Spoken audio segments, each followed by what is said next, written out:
D'accord.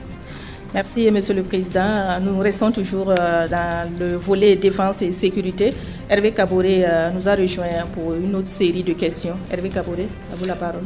Merci. Mariam Traoré de Orodara nous demande, malgré certains progrès, la situation sécuritaire reste difficile dans certaines régions. Quels sont les principaux obstacles pour la sécurisation du pays? Éloi Soma de Nyangolgo demande, que prévoit le gouvernement pour les VDP engagés dont l'âge est avancé et qui ne peut pas être recruté comme certains? Sawadgo Bourema, une personne déplacée interne de Madjouari, demande, des ressortissants de la région de l'Est utilisent des numéros du Bénin pour les appels au Burkina.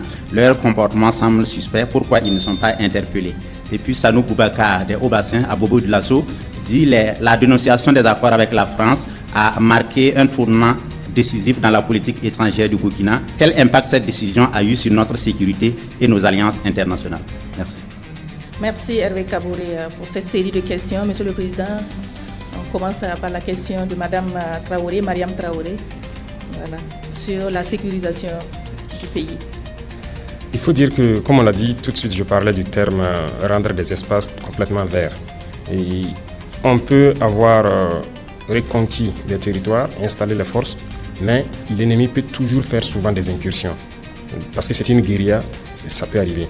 Aujourd'hui, comme je l'ai dit, nous avons préparé une certaine logistique pour lancer dans les prochains jours la phase qui doit reverdir totalement certaines zones.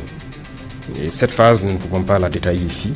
Ça sera de grands travaux, certainement. Les zones que nous avons reconquises et qui connaissent des incursions, c'est juste une question de temps. Nous allons reverdir ces zones-là pour que les gens ne puissent plus faire d'incursions. Et tout ça qui nous a amené aussi à réarticuler donc les forces de sécurité pour que, lorsque nous allons mettre tous ces dispositifs en place, chacun s'installe dans la zone où il doit être. Et lorsque eux ils sont là, le renseignement et avec les VDP qui sont sur place doit permettre d'empêcher toute incursion. Donc c'est un processus et je pense que tout est fait prêt pour que certaines zones soient complètement vertes au fur et à mesure. Les VDP participent à la reconquête du territoire. Et Loa Soma de Nyangolgo voudrait savoir quel est le sort réservé à ces VDP engagés dont l'âge est avancé et qui ne peut pas être recruté comme certains dans la fonction publique et autres. Oui, nous avons notre plan pour leur reconversion. C'est comme les militaires aussi qui arrivent donc à la retraite. Et si vous remarquez, avec l'initiative présidentielle pour l'autosuffisance alimentaire, nous avons lancé un programme déjà dans l'armée, il y a des reportages là-dessus, pour apprendre à certains militaires qui ont un certain âge à se reconvertir petit à petit à l'agriculture, à l'élevage ou à certains métiers de leur choix. Voilà, parce qu'il y a aussi des gens qui font des spécialités, par exemple des gens qui ont fait le génie, et ils peuvent être dans d'autres entreprises pour exprimer toujours leur potentialité là-bas.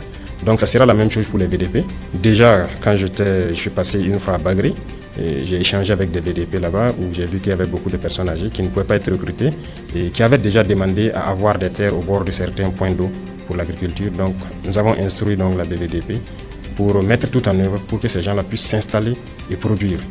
Donc nous encourageons donc les VDP à ça aussi, ce qui a mené dans certains points, si vous remarquez, ils font la guerre et ils produisent en même temps. C'est en même temps une formation et nous voudrons, lorsqu'on veut les désengager, qu'on puisse les accompagner à s'installer dans leur domaine de prédilection pour continuer donc leur effort de contribution donc, au développement du Burkina Faso. Sawadgo Bourema de Madjouari dans l'est du Burkina. Voilà. Il nous informe que des ressortissants de la région de l'Est utilisent des numéros du Bénin pour les appels au Burkina. Leur comportement est suspect. Pourquoi ne sont-ils pas interpellés? Merci à l'auditeur. En fait, la complicité aussi est très grande, comme il a dit. Et ça rend déjà très difficile le combat, mais nous prenons la complicité en compte comme une difficulté et nous arrivons à la surmonter. La zone de Madjouari, comme il a dit, beaucoup de zones, certaines zones à l'est ne sont pas accessibles. Ça fait partie des 30% donc, du territoire que nous devons reconquérir. Ce sont des zones de forêt et ce sont des zones assez difficiles en termes de combat.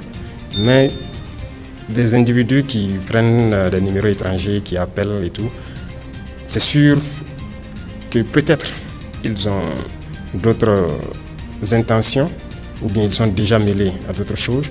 Mais nous attendons d'arriver sur le terrain et reconquérir et voir ce qui doit être réservé à ces gens-là. C'est ce que je peux dire, mais pour l'instant, on ne peut que faire des spéculations, si je peux dire, sur la question, puisqu'on ne sait pas pourquoi ils appellent, ainsi de suite. Mais nous savons très bien que beaucoup de gens ont été interpellés dans la région de l'Est pour complicité avec les terroristes. Ils les ravitaillent. En tout cas, ils se donnent corps et âme à prendre des pistes pour aller ravitailler les terroristes. Beaucoup ont été interpellés. Nous continuons aussi des opérations dans ce sens-là. Donc, ils n'ont pas à s'inquiéter. Je pense que Madjoari, on va y arriver.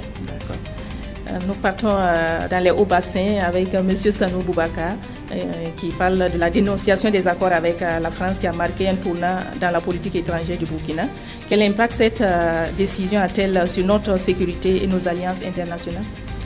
Comme je disais tantôt que notre action est intrinsèquement liée à beaucoup de personnes à l'étranger. Donc la dénonciation de ces accords, c'est une chose, mais ce n'est pas que ça. Il y a d'autres choses qui ne sont pas visibles, que les gens n'ont pas perçues.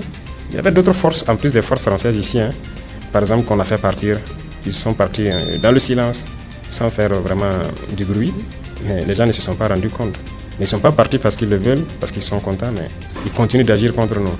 Je prends par exemple, on parle des accords avec la France. Il y avait des permis miniers ici qui avaient été donnés à des puissances aussi, qui refusent carrément même de nous accompagner et tout. Au jour d'aujourd'hui, il y a un bon nombre de permis que moi j'ai déjà retirés et on va continuer de retirer. Vous pensez que quoi? Ça va influencer forcément sur nous parce qu'ils ne sont pas contents. Forcément sur le volet sécuritaire, il faut qu'on s'apprête. Voilà pourquoi au tout début, par exemple, nous n'avons pas parlé des permis. Nous attendons d'être à un certain niveau aussi. C'est par étapes. Et je pense qu'il y a forcément un lien, mais nous avons pris en compte cette donnée-là. Hervé Kaboré nous a rejoint pour ce dernier volet des questions. Oui, Chantal Nikiema, Excellence, Monsieur le Président. Ama Diallo revient en tout cas sur la sécurité et la défense. Il est à Dori, dans le Sahel. Et vous avez entrepris la réorganisation de l'armée avec des nouvelles unités et stratégies. Quel est le résultat sur le terrain? Maïmouna Ouedraogo nous appelle de Bitou, dans le centre-est. Elle dit la situation humanitaire est également préoccupante. Et quelles stratégies sont en cours pour assurer la protection et le retour des déplacés dans leur localité d'origine? Ouedraogo Moumouni est déplacé à Manektaba, à Tikari. Il demande qu'est-ce qui est fait, justement comme Madame Ouedraogo de Bitou, qu'est-ce qui est fait pour accélérer le retour des déplacés dans leur village d'origine. Il appelle à augmenter le nombre de recrues au niveau des FDS pour libérer les zones encore sous emprise terroriste. Merci. Merci à vous, Hervé Kaboré. Monsieur le Président, la question du retour des déplacés internes est évoquée. Oui. Qu'est-ce qui est fait pour leur retour dans leur localité d'origine? Merci bien. Beaucoup de gens déjà ont déjà rejoint, mais il y a aussi des localités, même si on met pied, souvent on dit aux gens de ne pas venir d'abord, d'attendre. Parce que chaque localité n'a pas la même vision, ça n'est pas vu sous le même angle par les terroristes. Comme certains aiment le dire, il y a certaines localités qui sont stratégiques géographiquement dans cette guerre. Donc il y a des zones où peut-être les forces ont reconquis il y a peut-être quelques mois, mais ils n'ont pas permis à ce que les populations reviennent. Il y a un travail qu'ils font. Après, ils reviennent vers l'arrière et disent aux populations de les suivre pour les installer maintenant. Donc ceux qui se sont déjà installés ont pu passer donc, la saison sans problème, plus ou moins en sécurité. Il y a des zones qu'on va réinstaller à la sortie de la saison. Et on sait que c'est suivi donc de situations humanitaires forcément s'ils n'ont pas pu cultiver, mais des mesures sont prises pour pouvoir les accompagner jusqu'à la saison prochaine.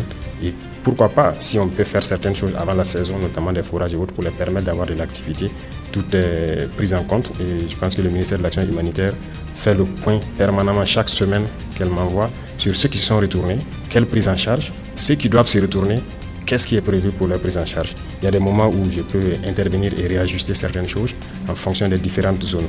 Et je vois qu'il y a une dame qui a parlé de Bitou. Bitou, par exemple, bon, les gens sont là. Je ne sais pas s'il y a un déplacé de Bitou qui est ailleurs. Mais il y a certains villages, peut-être dans le centre-est, qui restent à être installés. Mais il y a un travail qu'il faut faire autour de certaines forêts avant de les permettre de s'installer. Certes, les forces sont là, les VDP sont là, mais on les a dit de ne pas s'installer pour l'instant parce qu'on n'a pas terminé le travail. Vous l'avez déjà souligné, le nombre de recrues. Moumouni Ouedraogo, c'est un PDI. Lui vous appelle encore à augmenter le nombre de recrues de FDS pour libérer les zones encore sous emprise terroriste. Oui, nous sommes en train de recruter. Sur les 2 années, je pense qu'on est à plus de 30 000 personnes recrutées presque, dans l'armée seulement. Et les autres forces aussi ont recruté. Nous avons doublé, sinon même plus, la masse de force donc, au niveau de l'armée de terre pour pouvoir faire face. Mais nous partons aussi à un rythme un peu lent parce qu'il y a beaucoup de choses qu'il faut autour du recrutement. Si vous remarquez, nous avons recruté en temps 5 000, après on est passé à 10 000, aujourd'hui nous sommes à presque 15 000. Parce que la formation, il ne faut pas la bâcler. Et c'est l'occasion donc de remercier certains pays, donc notamment les pays de l'AES, qui nous ont donné un coup de main au départ. Le Niger, nous avons envoyé des troupes au Niger formées pour revenir s'installer. Nous avons envoyé des troupes au Mali formées. Nous en avons envoyé donc au Togo. Aujourd'hui, depuis que nous avons pris notre destin en main, comme on le dit, la plupart des pays européens qui offraient des formations au Burkina ont systématiquement fermé. Et certains pays, malheureusement, qui sont nos voisins, ont automatiquement aussi fermé les rapports militaires avec nous. On cherchait nos stagiaires qui étaient chez eux. On a répondu à la réciproque aussi. Mais nous avons compris que nous pouvons nous former nous-mêmes. On n'a pas besoin forcément d'eux. Parce que la formation, c'est une question d'expérience dans la guerre. Et on réadapte en prenant en compte certains paramètres pour les nouvelles recrues. Donc nous partons à un rythme qui peut paraître là à leurs yeux. Il faut recruter beaucoup. Mais nous voulons aussi bien les former, bien les équiper pour qu'ils puissent être efficaces sur le terrain parce que la menace grandit. Justement, la réorganisation de l'armée revient. C'est une question de Amad Diallo de Dori. Et il demande quel résultat sur le terrain avec cette stratégie. Mais si on n'avait pas réorganisé et créé des unités organiques, on ne pourrait pas tenir. Ce n'est pas possible. Parce que comme ils l'ont dit, dès qu'on a pris notre virage, vous avez vu que l'intensité des combats est montée d'un cran. Et il fallait s'adapter automatiquement. Et chez nous, dans l'armée, quand on dit une unité, ce sont des gens qui vivent ensemble, qui se connaissent et qui combattent ensemble. Et quand il y a des situations, ils sont prêts à tous mourir ensemble, mais ils ne peuvent pas avoir certains comportements. Depuis longtemps, nous ne combattons pas en unité. Voilà, on aime dire dans notre jargon, c'est des cotisations. Chaque corps envoie quelques soldats, on les rassemble, on va les déposer quelque part. Ce n'est toujours pas fini. Il y a certaines positions toujours qui sont dans cette configuration. Et c'est difficile de combattre comme ça. Vous partez, vous retrouvez sur le terrain, vous ne vous connaissez pas bien. Vous n'êtes pas habitué, vous ne connaissez même pas son nom. On vous attaque. Vous n'avez pas confiance en lui. Comme une équipe de football. Ouais. Si on se met à rassembler des gens qui ne se sont jamais vus, qui ne se connaissent pas, bon, c'est très difficile. Et tous nos détachements étaient comme ça, nos unités étaient comme ça. Et donc, nous avons rapidement compris ça, qu'il faut changer, parce que nous-mêmes, nous avons fait ça. Moi, j'ai été sur le terrain avec des hommes que je ne connais pas. Et je vous dis que vous êtes bleus, vous sortez, vous arrivez, vous ne savez pas quoi faire. Voilà. Vous ne savez pas qui est qui, souvent même. C'est très compliqué. Donc, aujourd'hui, nous avons des unités organiques qui ont permis de contenir la situation. Nous avons créé beaucoup de billes et au niveau de la police, nous avons réorganisé en Goumi. Ils en ont plus d'une dizaine qui ont pu contenir la situation dans certaines zones. Au niveau de la gendarmerie, c'est les estries qu'ils ont créés, il y en a 3 je pense, qui aussi assurent la sécurité sur certains axes stratégiques. Donc nous allons continuer à créer des unités organiques. L'armée de terre actuellement est en train de se réorganiser pour mettre fin dans un délai donné à ces détachements où il y a des cotisations. Donc pour avoir des unités organiques. Et nous allons continuer dans ce sens-là. Là, nous aurons une armée bien structurée, bien organisée et des unités dignes de ce nom. Monsieur le Président, comment se fait aujourd'hui la coordination de la lutte contre le terrorisme au sein de l'espace AES au regard des attaques qui se multiplient dans l'espace AES? Oui, la coordination se passe très bien. Et comme vous l'avez dit, les attaques qui se multiplient, l'AES est une cible. Voilà, c'est voir des Africains s'unir.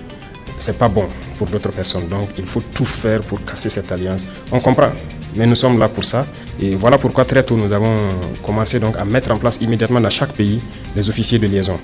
Voilà, donc il y a des Burkinabés au Mali et au Niger qui participent donc au centre des opérations.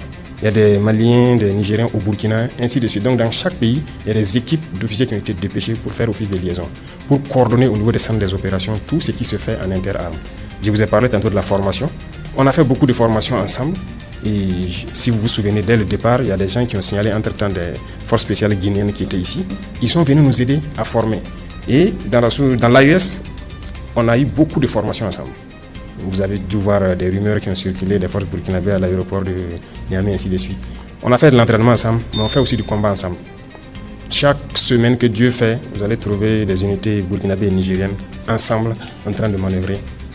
Donc la coordination, on peut dire actuellement, est plus que parfaite. Que ce soit dans les moyens terrestres ou donc au niveau des vecteurs aériens, nous arrivons à très bien coordonner, à nous appuyer mutuellement tant qu'on peut. Donc actuellement, c'est la force sahélienne qui est en gestation, ce que vous appelez force conjointe. Donc il y aura l'état-major unique qui sera donc mis en place avec une très grande force pour pouvoir agir dans tout l'espace. Et c'est quelque chose qui peut prendre peut-être quelques mois, mais nous sommes là-dessus. Nous retrouvons une fois de plus